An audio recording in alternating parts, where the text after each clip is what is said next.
Hello everyone. Today I want to talk about who actually controls your electric bill in Indiana, because it's not just the utility company. There are three key players: the Indiana Legislature, the IURC, and the OUCC, and I'm going to break down how they all fit together.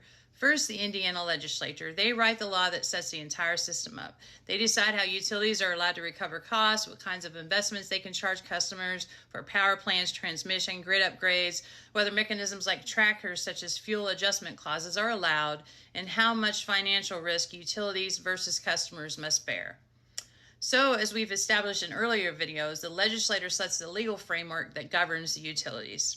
So next we have the Indiana Utility Regulatory Commission, or the IURC. The IURC is the judicial body that implements those laws. Utilities must come to the IURC to request rate increases and to get approval for major infrastructure projects, or to recover fuel costs, environmental compliance costs, or capital investments.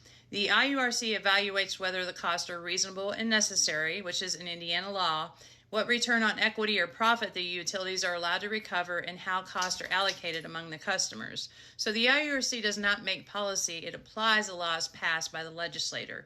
The IURC's job is mostly to determine how much the rates will increase and how fast, not whether the system itself is fair. And finally, we have the Office of the Utility Consumer Counselor, the OUCC. The OUCC is the ratepayer advocate in the process.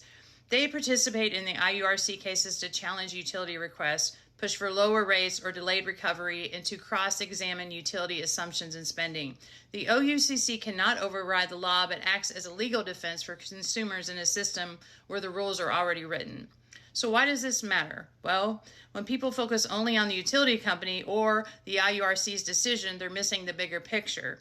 The largest driver of your electric bill structure is the law itself. So if we want change, we must start with the legislature. And ultimately, a decision has to be made about what the best path forward for change actually is. And once that path is defined, the next question becomes, how do we actually move it forward? We're going to start getting into real solutions, but before we do, we need to talk about the biggest hurdle in all of this: politics and power. And that's what I'll be breaking down in my next video. And as always, I am honored to serve. Thank you.